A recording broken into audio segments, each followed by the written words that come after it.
The lawyer's pen freezes mid-signature as my son snaps. "Just cut her out, all of it." His voice is sharp, impatient, dripping with the kind of entitlement that makes the air go cold. I'm sitting right there, 2 feet away, yet Tobias doesn't even look at me. His wife, Celeste, leans back with a smug little smile, tapping her manicured nails on the conference table as if she's already celebrating my erasure. The attorney looks between us, confused and uncomfortable, but Tobias just repeats, "She doesn't deserve a cent." My throat tightens so suddenly it feels like someone has pressed a fist against my windpipe. Heat rushes to my ears. My hands tremble under the table. The son I raised alone, who once cried into my chest after nightmares, now talks about me like a financial obstacle to bulldoze. I want to speak, but my tongue is heavy. My heart beats so loudly I can hear it echo in the glass walls of the office.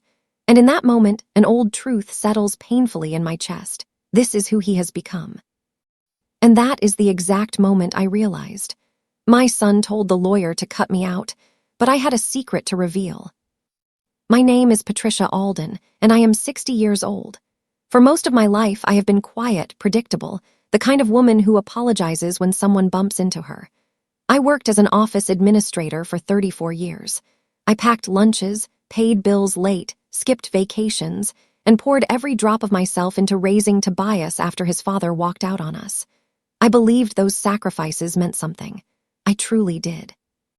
But the truth is, the distance didn't start today. It started long before this meeting, long before Celeste whispered poison into his ear, back when Tobias first started looking at me as a reminder of the life he wanted to escape. And if you'll let me, I'll take you back to the exact moment I first felt my own child slipping away. Because betrayal like this doesn't happen suddenly. It grows, quietly, like a crack in a window you don't notice until the entire pane shatters. I leave the lawyer's office in a fog, my legs moving on autopilot. The hallway stretches endlessly, fluorescent lights buzzing overhead like angry wasps. I can still hear Tobias's voice echoing in my skull. "She doesn't deserve a cent." Each word is a knife twisting deeper. I push through the glass doors into the parking lot, squinting against the afternoon sun. My car sits alone in the corner, old and faded, just like me. I slide into the driver's seat and lock the doors. For a moment, I just sit there, gripping the steering wheel until my knuckles turn white. My chest heaves, but the tears won't come yet. They're stuck somewhere deep, tangled with shock and disbelief. How did we get here? How did my baby boy, the one who used to hold my hand crossing streets, become someone who could erase me without flinching? The parking lot is quiet except for distant traffic. A bird lands on my hood, pecks at something invisible, then flies away. I watch it disappear into the trees and think about how simple it must be to just fly away from pain. But I can't fly. I can only sit here, replaying every terrible second of that meeting. The way Celeste smirked, the way Tobias wouldn't meet my eyes, the way the lawyer shuffled his papers embarrassed me. Finally, the tears came. Silent at first, then harder until I'm sobbing into my hands. I cry for the son I lost, for the years I wasted believing love was enough, for the foolish woman who thought sacrifice would be remembered with gratitude. When the tears finally stop, I feel hollow, empty, like someone scooped out everything inside me and left only a shell. I wipe my face with a tissue from the glove box and stare at my reflection in the rearview mirror. My eyes are red and swollen. I barely recognize myself. Let me tell you who I really am. My name is Patricia Alden. I was born in a small town in Ohio where everyone knew everyone else's business. I grew up with hand-me-down clothes and dreams bigger than my parents' bank account could support. When I was 22, I met David Alden at a company picnic. He was handsome, charming, full of big promises about the future we'd build together. We married 6 months later in a courthouse ceremony with 2 witnesses. Tobias came 3 years after that. I remember holding him for the first time, this tiny perfect thing who depended completely on me. I promised him silently that I would give him everything I never had: security, love, opportunity. For the first few years, David tried to be a good father. But he was restless, always chasing the next business idea, the next get-rich scheme. When Tobias turned 7, David left. No dramatic fight, no big explanation. Just a note on the kitchen table saying he needed to find himself. I became mother and father overnight. I worked full-time at an insurance company, answering phones and filing paperwork. The pay was modest, barely enough to cover rent and groceries. I shopped at thrift stores, clipped coupons, and learned to stretch every dollar until it screamed. Tobias wore second-hand clothes, but they were always clean. Our apartment was small, but it was filled with love, or so I thought. I sacrificed everything for that boy. I skipped meals so he could have seconds. I worked double shifts during holidays so he could have gifts under the tree. When he wanted to join the soccer team, I picked up weekend hours to pay for equipment and fees.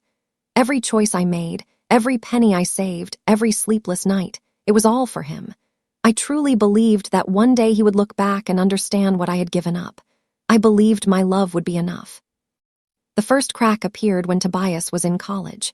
He got accepted to a university 2 states away, a good school with a decent reputation. I was so proud I cried when he showed me the acceptance letter. I drove him there myself in my old beat-up Honda, the trunk stuffed with boxes of his belongings. When we arrived at the dorm, other parents were unloading SUVs and luxury cars, carrying expensive luggage and mini fridges. Tobias looked around, then at me, then at my car. Something shifted in his face, embarrassment, shame. He didn't say anything directly, but I felt it. The way he hurried me along, the way he didn't introduce me to his new roommate's parents, the way he hugged me quickly and said he'd call later. I drove home alone, telling myself it was normal. He was just nervous about starting college. But deep down, I knew something had changed. That semester, his calls became less frequent. When I did hear from him, he sounded distant, distracted. He started asking questions about my finances, about whether I had savings, about what I planned to do when I retired. It felt odd, but I brushed it off. Maybe he was just worried about me. Maybe he felt guilty that I'd spent so much on his education. Then came Thanksgiving break. He brought home a girl. Her name was Celeste. And she walked into my tiny apartment like she was touring a museum of poverty. She wore designer jeans and carried a handbag that probably cost more than my monthly rent. She smiled at me, but it was the kind of smile that doesn't reach the eyes. Polite, cold, calculating. Tobias seemed different around her, eager to impress, laughing too loud at her jokes. During dinner, I served a simple meal: roasted chicken, mashed potatoes, green beans. Nothing fancy but made with care. Celeste picked at her food, barely eating. At one point, she whispered something to Tobias, and they both laughed. I pretended not to notice, but my stomach twisted. After they left, I found her napkin wadded up on the table, lipstick stained and careless. I sat alone in my kitchen and wondered when I had become someone my own son was ashamed of. By the time Tobias graduated, Celeste was fully in the picture. They moved in together in a trendy downtown apartment I could never afford to visit without feeling out of place.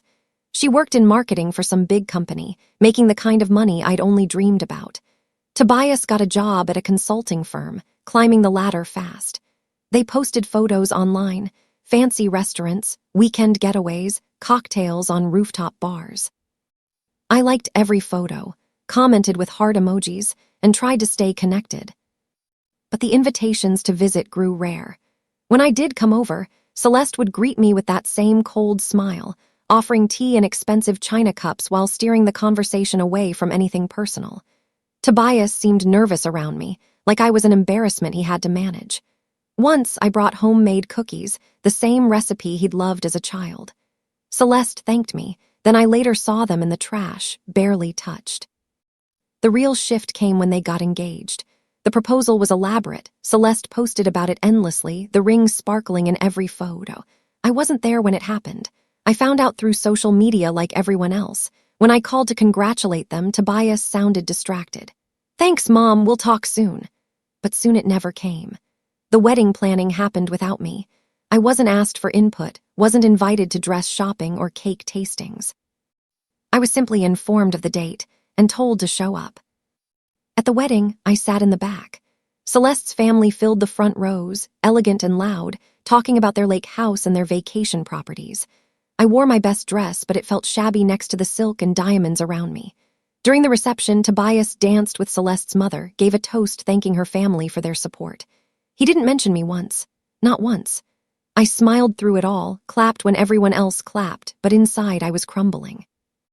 After the wedding, things got worse. Tobias called less and less. When he did, conversations were brief, transactional. "How are you?" "Good, okay, talk later." No visits, no invitations. I started to feel like I was fading from his life, becoming a ghost of a mother he once had. And Celeste, she was always there in the background, orchestrating everything, pulling strings I couldn't see. One evening, I was invited to dinner at their apartment. I was surprised and hopeful, thinking maybe they wanted to reconnect. I brought a bottle of wine, nothing expensive but thoughtful. When I arrived, Celeste greeted me with her usual smile, but there was something different in her eyes. Sharper, more calculated. Tobias seemed tense, fidgeting with his phone. We sat down to eat, and the conversation started casually enough. But then Celeste began making little comments. "Patricia, have you thought about downsizing? That apartment must be hard to maintain on your income." I forced a smile and said I was managing fine. She pressed on. "It's just at your age you should be thinking about your future. Retirement homes can be quite nice these days." Tobias said nothing, just pushed food around his plate. I felt my face flush. "I'm only 60, Celeste. I'm not ready for a retirement home." She laughed lightly, as if I'd missed the joke. "Of course not. I just mean financially, it's smart to plan ahead. You don't want to be a burden on anyone." The word hung in the air like smoke. Burden. I set down my fork, suddenly unable to eat. Tobias finally spoke. "Mom, we're just concerned about you. You've worked so hard all your life. Maybe it's time to think about simplifying things." His voice was gentle, but the message was clear. They saw me as a problem to solve, a responsibility to manage. Not a mother, not a person who'd sacrificed everything, just a burden. I left shortly after, claiming I wasn't feeling well. On the drive home, I replayed the conversation over and over. The way Celeste's words dripped with condescension. The way Tobias sat silent, complicit. I realized then that I wasn't losing my son, I'd already lost him. He'd chosen a life where I didn't fit, a life where my existence was an inconvenience. And Celeste had helped him see me that way. Months passed, the calls stopped almost entirely. I'd reach out, leave voicemails, send texts. Responses were rare and short. "Busy with work. Traveling for business. We'll catch up soon." But soon it never came. I started to accept that this was my new reality. My son had moved on, built a life without me. I told myself it was normal that adult children drift away, but the ache never left. Then one day, Tobias called. My heart leaped. Maybe he'd finally realized how distant he'd been. Maybe he wanted to fix things. "Mom, can you meet me tomorrow? There's something important we need to discuss." I agreed immediately, hope blooming foolishly in my chest. We arranged to meet at a lawyer's office downtown. He didn't explain why, just said it was about paperwork, about making sure things were in order. I arrived early, nervous and confused. The office was sleek, modern, all glass and steel. A receptionist directed me to a conference room where Tobias and Celeste were already seated. The lawyer, a middle-aged man with wire-rimmed glasses, sat at the head of the table. I took a seat, my hands folded in my lap, waiting for an explanation. Tobias cleared his throat. "Mom, we've been thinking about the future, about estates and inheritance and making sure everything is handled properly." I nodded, still not understanding. He continued, his voice stiff and formal. "We think it's best if certain financial decisions are made now, while everyone's healthy and clear-headed." The lawyer slid a document across the table toward me. I glanced at it, the words blurring together. Trust, assets, beneficiaries. I looked up at Tobias, confused. "What is this?" He hesitated, glancing at Celeste, who gave him a small nod. "It's about your estate, Mom. We need to make sure everything is distributed fairly when the time comes." But then his tone shifted, harder, colder. "Actually, we think it's best if you're not included in certain decisions. You've never been good with money, and we don't want complications down the line." I blinked, stunned. "What are you saying?" Celeste leaned forward, her voice dripping with false sympathy. "Patricia, we're just trying to protect everyone. You've worked hard, but let's be honest, you've never had much. It's better if Tobias handles things." And that's when he said it. "Just cut her out, all of it. She doesn't deserve a cent." The room went silent. My ears rang, my vision blurred. I looked at my son, this stranger sitting across from me, and realized he truly believed I deserved nothing.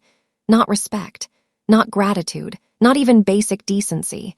I was just an obstacle to be removed. I walked out of that office like a sleepwalker. The hallway stretched impossibly long, my feet dragging across the polished floor. Outside, the city hummed with traffic and voices, but I heard none of it. I reached my car and sat inside, hands shaking too hard to turn the key. My mind replayed the scene over and over. Tobias's cold eyes, Celeste's smug smile, the lawyer's uncomfortable silence. She doesn't deserve a cent. I don't know how long I sat there. Time lost meaning. Eventually, I drove home on autopilot, barely aware of the roads or the other cars. When I got to my apartment, I collapsed on the couch and stared at the ceiling. The walls felt like they were closing in. Everything I'd worked for, every sacrifice I'd made, every sleepless night and skipped meal, it all meant nothing to him. I was nothing to him. For days, I moved through my life in a daze. I went to work, smiled at coworkers, filed paperwork, answered phones. But inside, I was hollow. At night, I lay awake replaying memories. Tobias as a baby, giggling in my arms. Tobias as a child, running to me with scraped knees. Tobias as a teenager, sullen but still mine. Where had I lost him? When did I become someone he could discard so easily? I thought about calling him, demanding an explanation. But what would I say? How do you ask your child why he stopped loving you? How do you make someone see your worth when they've already decided you have none? I felt powerless, small, erased. And for the first time in my life, I wondered if maybe he was right. Maybe I was a burden. Maybe I didn't deserve anything. But then, late one night, something shifted. I was going through old boxes in my closet, sorting through papers I hadn't touched in years. Bills, receipts, old birthday cards. And then I found it. A thick manila envelope, worn and dusty, with David's handwriting on the front. My late husband's name. I'd forgotten it existed. Inside were legal documents, contracts, property deeds. My hands trembled as I read through them, my heart pounding harder with each page. And that's when I realized I wasn't powerless at all. The documents were from years ago, back when David and I were still married.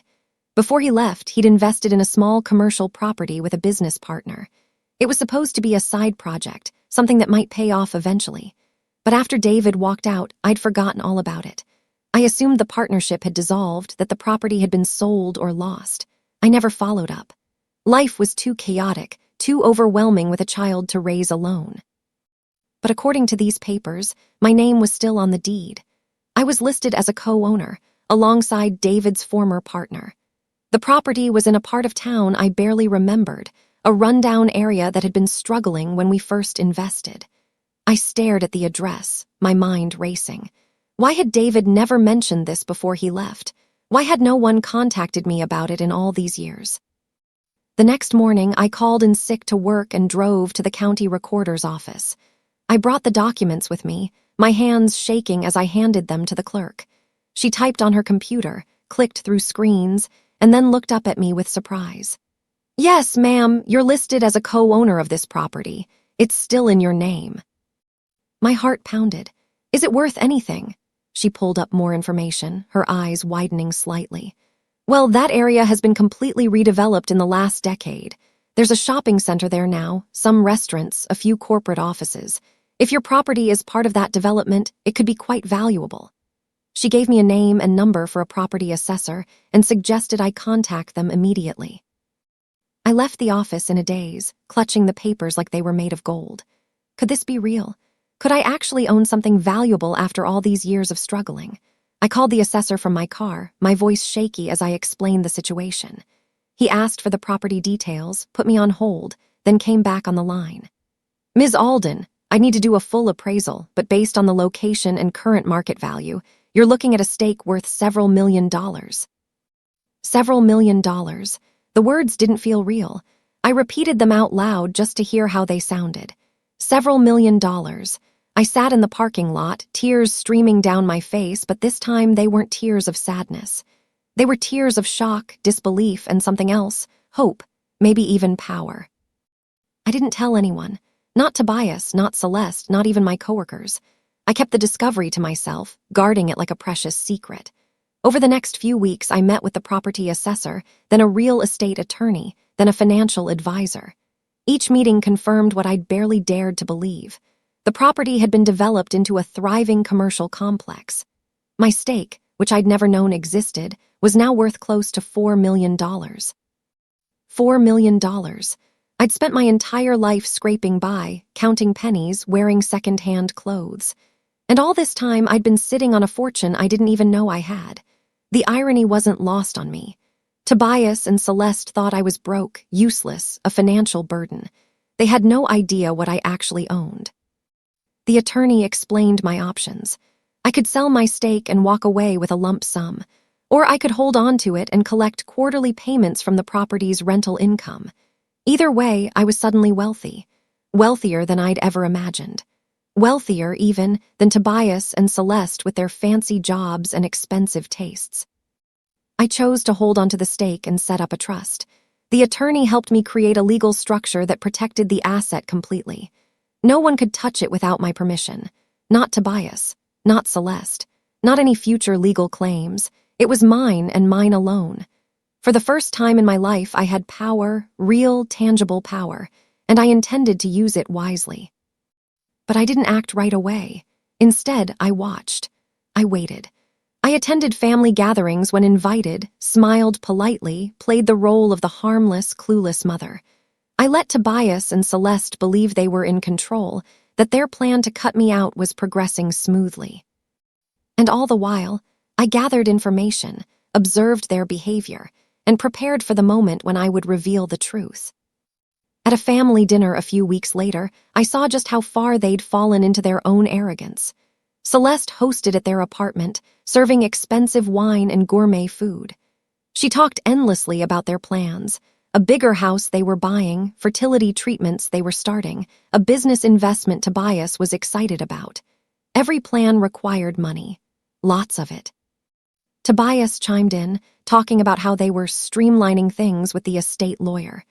He didn't look at me when he said it, but the message was clear. They were moving forward with cutting me out, assuming I'd either agree quietly or be too powerless to stop them. Celeste smiled at me across the table. "Patricia, you must be relieved we're handling all this for you. Estate planning is so complicated." I smiled back, my voice sweet. "Yes, it's very kind of you both." Inside, I was laughing. If only they knew. If only they had any idea what I was sitting on. But I kept quiet, playing my part, letting them dig themselves deeper into their assumptions. After dinner, I excused myself to use the bathroom. On the way, I passed their home office. The door was slightly open, and I could hear Celeste on the phone. I paused, listening. "Once we finalize everything, we won't have to deal with her anymore," she said, her voice low and venomous. "Tobias agrees. She's just dead weight at this point. Once the lawyer signs off, we can move forward without her dragging us down." My heart clenched, but I didn't react. I simply walked back to the dining room, smiled, thanked them for dinner, and left. On the drive home, I replayed her words. Dead weight. That's what I was to them. Not a mother, not a human being, just dead weight. And in that moment, any lingering guilt I felt about keeping my secret vanished completely. They deserved what was coming.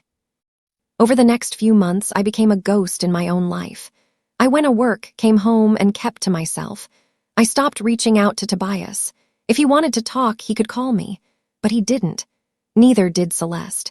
They were too busy with their plans, their future, their lives that no longer included me except as a legal obstacle. I used the time to strengthen my position.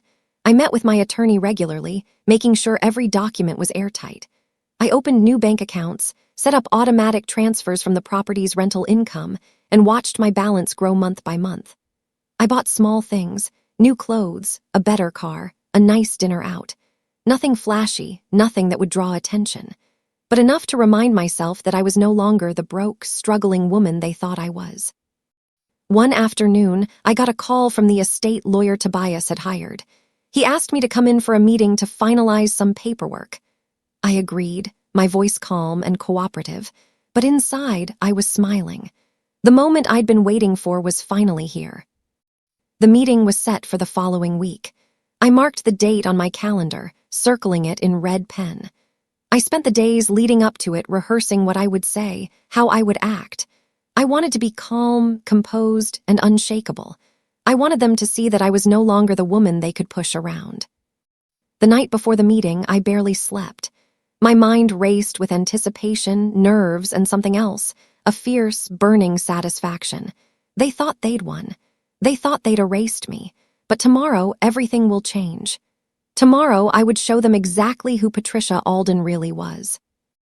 I arrived at the lawyer's office early, wearing a new navy blue suit I'd bought just for this occasion.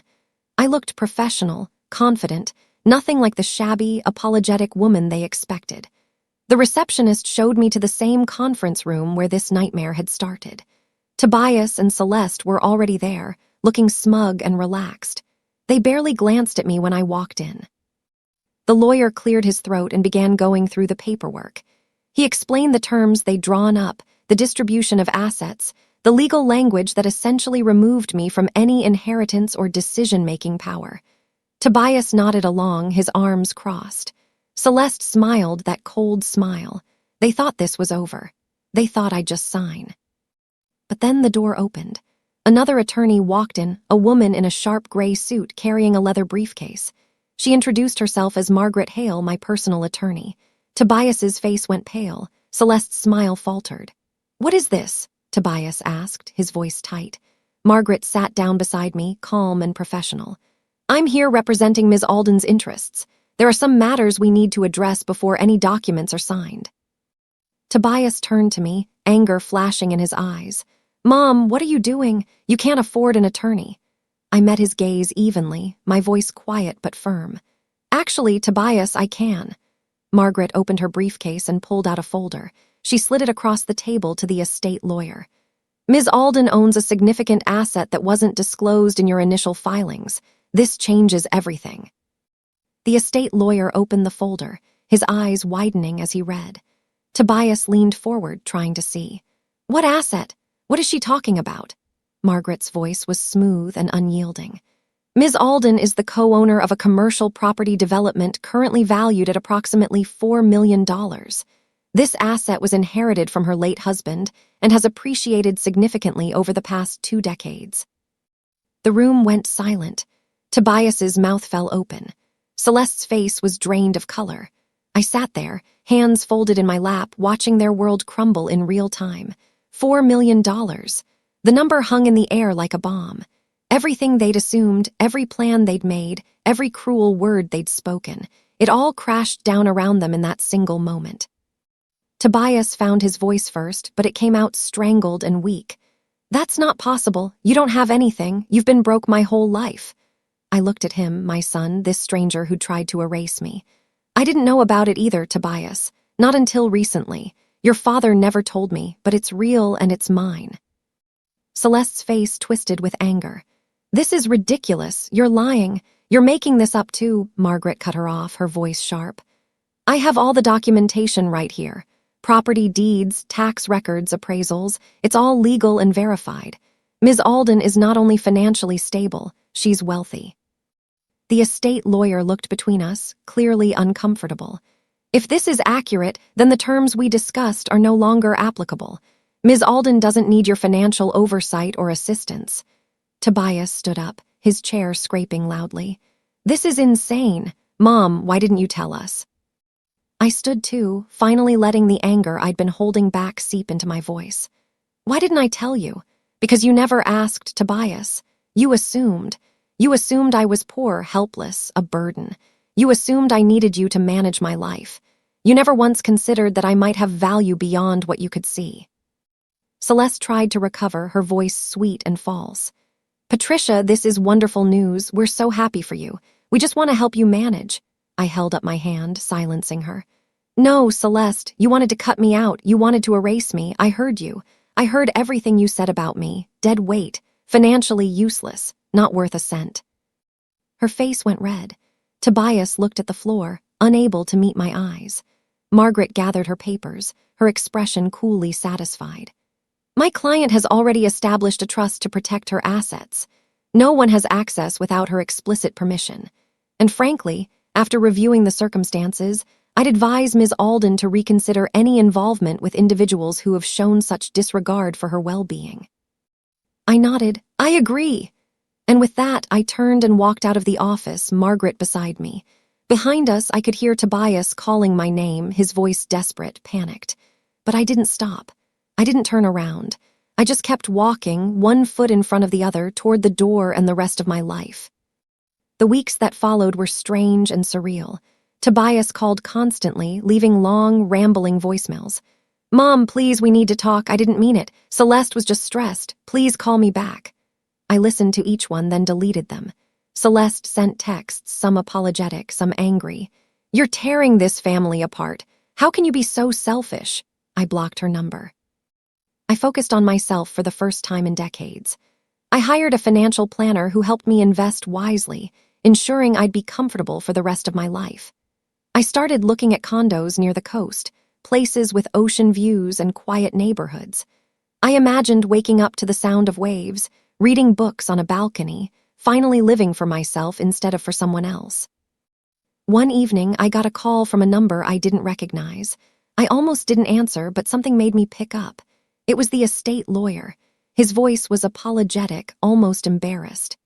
Ms. Alden, I wanted to reach out personally. I'm sorry for how that meeting went. Your son and daughter-in-law misrepresented the situation. I should have asked more questions. I appreciated his honesty, but it didn't change anything. Thank you for calling, I said, but I've moved on. He paused, then added, for what it's worth, I think you did the right thing. No one should be treated the way they treated you. I thanked him again and hung up, feeling a strange sense of closure. Margaret called a few days later with an update. Tobias and Celeste have been trying to contest the trust, but they have no legal standing. Your assets are completely protected. I felt a wave of relief. Thank you, Margaret, for everything. She laughed softly. It was my pleasure. Watching their faces in that meeting was the highlight of my month. But the real blow came when I learned the full extent of the fallout. Tobias and Celeste's plans had all been dependent on money they thought they'd be getting, money from the inheritance they tried to steal, money they assumed would come from managing my supposed assets. Without it, everything collapsed. The house they were buying fell through. The fertility treatments were too expensive. The business investment evaporated. Their perfect future crumbled, and I felt no guilt about it whatsoever.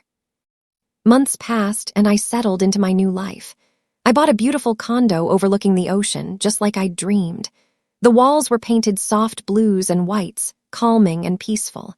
I filled it with books, plants, and comfortable furniture. I joined a book club, made new friends, and started volunteering at a local literacy program. For the first time in my life, I felt free. Tobias kept trying to reach me. He showed up at my old apartment once, but I'd already moved. He didn't know my new address. He sent emails, each one more desperate than the last. Mom, I'm sorry, I was wrong. Please give me a chance to make this right. I read them, but I never responded. Words were easy. Actions were what mattered, and his actions had shown me exactly who he was. One afternoon, I was walking on the beach when my phone rang.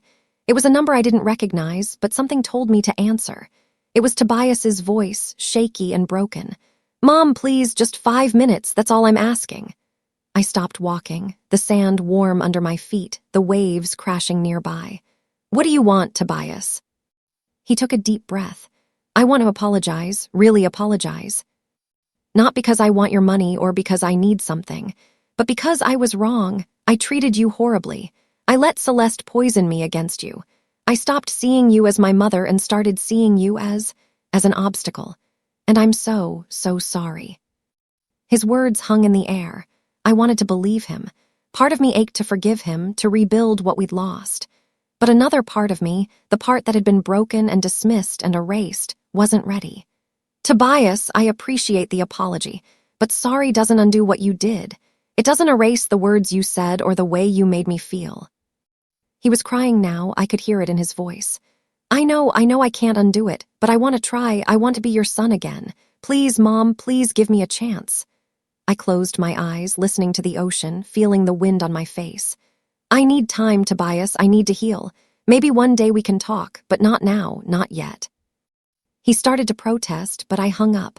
I stood there on the beach, my phone in my hand, tears running down my cheeks. I wasn't crying for him. I was crying for me, for the mother I'd been, for the years I'd lost trying to earn love that should have been freely given. But I was also crying with relief, because I'd finally chosen myself. I spent the next year living fully for the first time in my life. I traveled to places I'd only seen in magazines, a wine tour in California, a quiet retreat in the mountains, a beach town in Florida where the sunsets painted the sky pink and orange. I ate in nice restaurants without checking prices. I bought art for my walls, soft blankets for my couch, flowers for my table just because they made me happy. My book club became my anchor. We met every Thursday evening discussing novels over tea and cookies. These women, most around my age, became my family. They listened when I shared pieces of my story, never judging, always supporting. One of them, a woman named Claire, told me, "Patricia, you're blooming. It's like watching a flower finally get sunlight after years in the shade." I volunteered at the literacy center twice a week, helping adults learn to read. There was something deeply satisfying about watching someone's face light up when letters finally made sense, when words formed meaning. I thought about my own life, how I'd spent so long being told I had no value, and now I was giving value to others. It felt like redemption. Tobias sent cards on my birthday, on holidays, simple messages. "Thinking of you, Mom, I hope you're well." I kept them in a drawer, unopened at first, then eventually reading them but never responding. I wasn't ready. Maybe I never would be, and I was learning that was okay. I didn't owe him forgiveness just because he was my son. Forgiveness had to be earned, and he hadn't earned it yet. Celeste, I learned through mutual acquaintances, had pushed for a divorce. Tobias refused, but their marriage was strained, possibly broken beyond repair. Part of me felt sad for him, but a larger part remembered sitting in that lawyer's office, hearing him say I didn't deserve a cent, and felt nothing but the echo of old pain. One evening, I was sitting on my balcony watching the sunset when my phone rang. It was Margaret, my attorney. "Patricia, I wanted to give you an update. Tobias has officially dropped all legal challenges regarding your estate. He's signed documents acknowledging your sole ownership of all assets. It's completely over."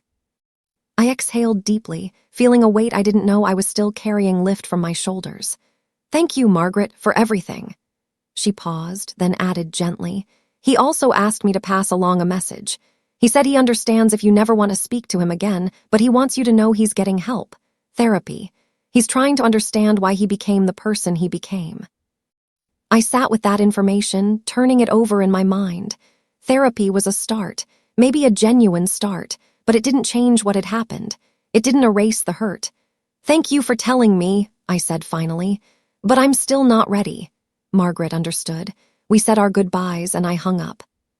That night I couldn't sleep. I kept thinking about Tobias, about the little boy he'd been and the man he'd become.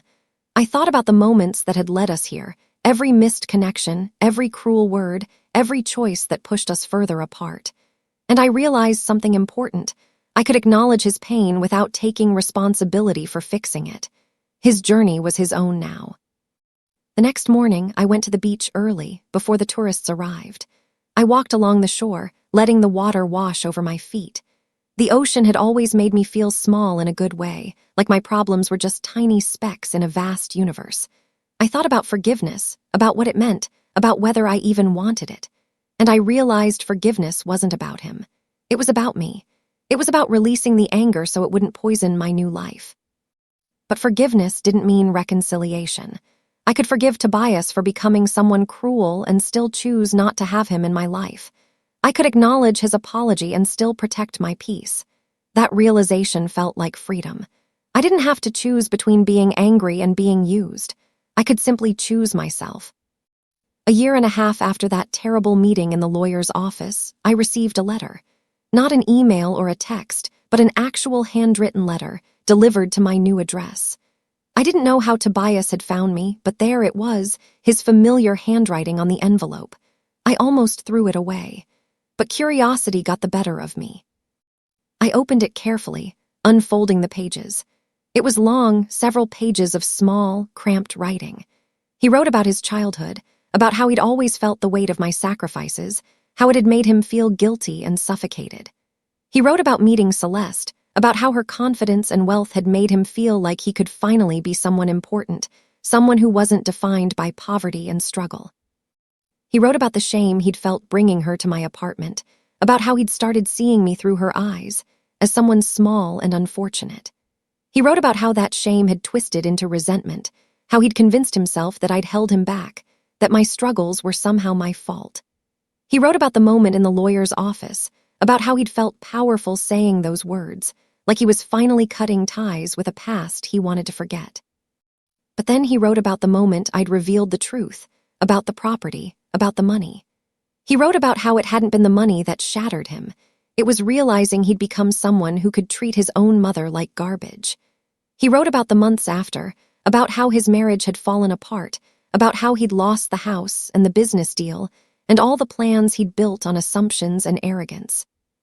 He wrote about starting therapy, about unpacking years of shame and misplaced anger.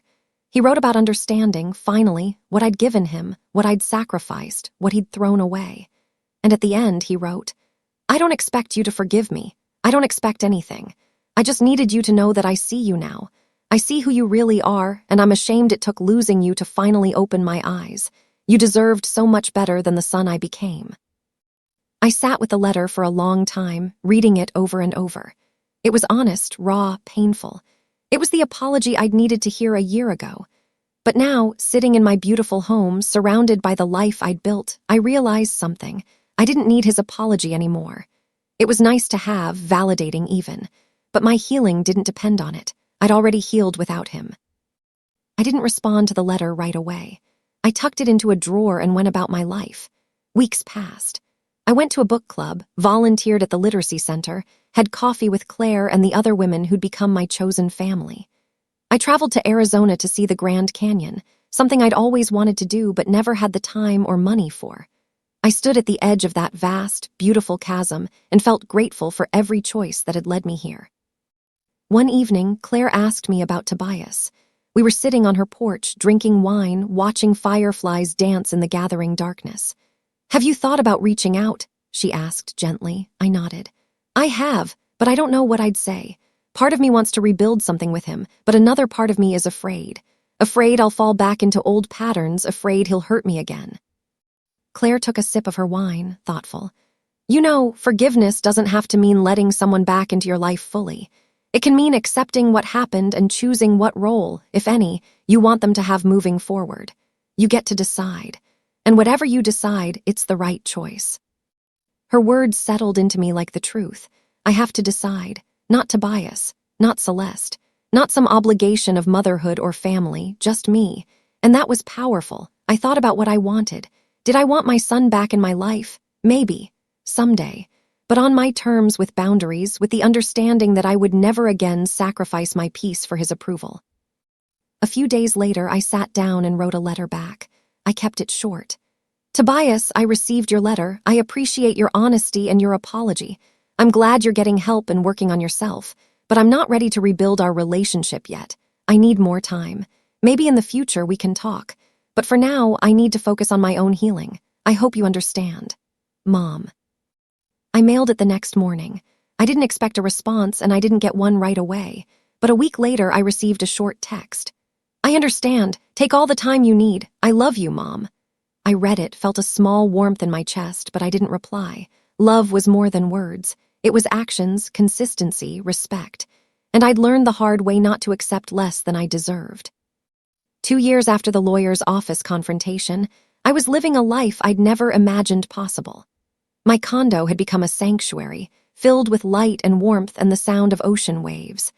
I'd made deep friendships, found purpose in my volunteer work, and discovered hobbies I loved: painting, gardening, long walks on the beach at sunrise. I'd also started dadding, something I never thought I'd do again. His name was Robert, a retired teacher I'd met at the literacy center. He was kind, patient, with laugh lines around his eyes and a gentle sense of humor. We took things slowly, enjoying dinners and movies and long conversations about books and life. He knew about Tobias, about what had happened, but he never pushed me to talk about it. He just let me be. One afternoon, Robert and I were walking on the beach when he asked, "Do you ever regret cutting Tobias out?" I thought about it carefully. I don't think I cut him out. I think I chose myself. And no, I don't regret it. For the first time in my life, I'm living for me. That's not something to regret. He nodded, squeezing my hand. "You're one of the strongest people I've ever met." I laughed softly. "I don't feel strong. I feel like I'm still figuring things out." He smiled. "That's what makes you strong. You're figuring it out instead of giving up." Around that time, I learned through a mutual acquaintance that Tobias and Celeste had officially divorced. Celeste had moved to another state, remarried quickly. Tobias was living alone in a small apartment, still working but struggling. Part of me felt sympathy. Part of me felt he was finally experiencing the kind of struggle I'd lived with my entire life. It didn't bring me joy, but it didn't bring me guilt either. It just was. I wondered sometimes if I should reach out, check on him, but every time I considered it, I remembered that cold voice in the lawyer's office. She doesn't deserve a cent. And I remembered the years of dismissal, the shame, the erasure. And I knew I wasn't ready. Maybe I never would be, and that was okay. 3 years after everything fell apart, I received an unexpected visitor. I was sitting on my balcony, reading a book when my doorbell rang.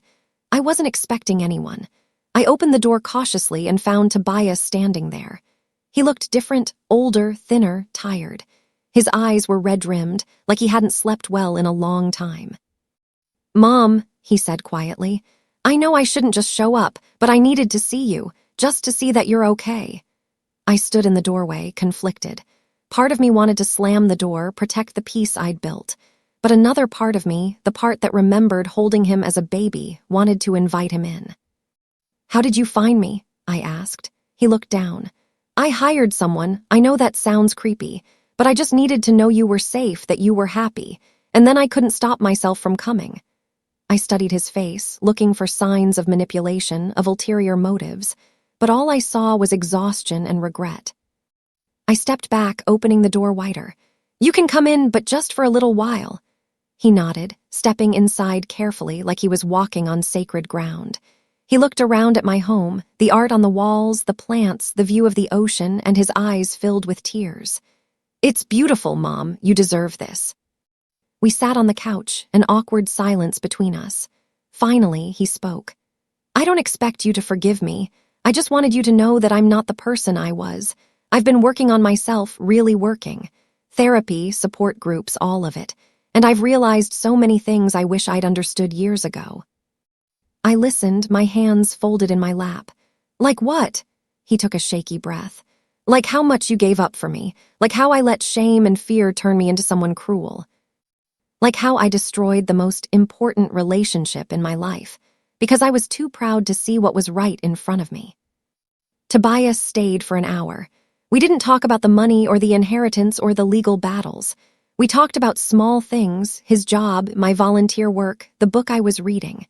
It felt strange, like talking to an acquaintance instead of my son, but it wasn't uncomfortable. It was just distant. Before he left, he turned to me at the door. "Mom, I don't know if you'll ever let me back into your life, but I want you to know I'm here if you ever decide you want to try. No expectations, no pressure, just, I'm here." I nodded, my throat tight. "Thank you for coming, Tobias. I appreciate your honesty." He started to leave, then paused. "Can I ask you one thing?" I nodded. "Are you happy?" I thought about my life, the ocean view, the friends, the peace, the freedom. "Yes," I said simply. "I'm happy." His face crumpled slightly, but he forced a smile. "Good, that's all I wanted to know." After he left, I sat on my balcony for a long time, watching the sun set over the water. I felt a strange mix of emotions, sadness, relief, confusion, hope. Seeing him had stirred up old feelings, but it hadn't shattered my peace. I was still okay, still whole, still me. Over the next few months, Tobias sent occasional texts, never asking for anything, just checking in. "Hope you're having a good week. Saw a cardinal today and thought of you." Small things that showed he was thinking of me without demanding a response. I appreciated it. And slowly, very slowly, I started responding. Short replies. "Thank you. Hope you're well too." It wasn't forgiveness yet. It wasn't reconciliation. But it was a door cracked open, just slightly. And maybe that was enough for now. 4 years after the betrayal, I found myself at a place I never expected, genuine contentment. My life wasn't perfect, but it was mine. I'd learned to set boundaries, to protect my peace, to choose people who valued me. I'd learned that family wasn't about blood. It was about respect, love, and showing up. Tobias and I had slowly rebuilt something. Not the relationship we'd had before, that was gone forever. But something new, fragile, cautious. We had coffee occasionally and talked on the phone every few weeks. He never asked for money or favors. He just showed up consistently, proving through actions that he'd changed. One day, he told me he'd started volunteering at a youth mentorship program, working with kids from low-income families. "I wanted to understand what you went through," he said. "I wanted to see what it was like to struggle, to sacrifice. And I'm learning, Mom. I'm finally learning." I felt proud of him, cautiously proud. Change wasn't immediate and trust had to be rebuilt slowly. But he was trying, and that meant something. Claire asked me once if I'd fully forgiven him. I thought about it carefully. "I've forgiven him for myself," I said. "I've let go of the anger, but that doesn't mean everything is back to how it was. Some things, once broken, can't be fully repaired. They just become something different." I'd also reconnected with myself in ways I never had before.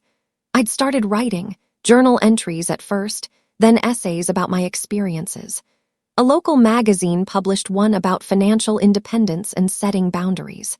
The response was overwhelming. Women wrote to me saying I'd inspired them, that my story gave them courage to choose themselves. I realized my pain had a purpose, not because it needed to happen, but because I'd transformed it into something meaningful. I'd taken betrayal and turned it into boundaries. I'd taken hurt and turned it into healing, and that was powerful.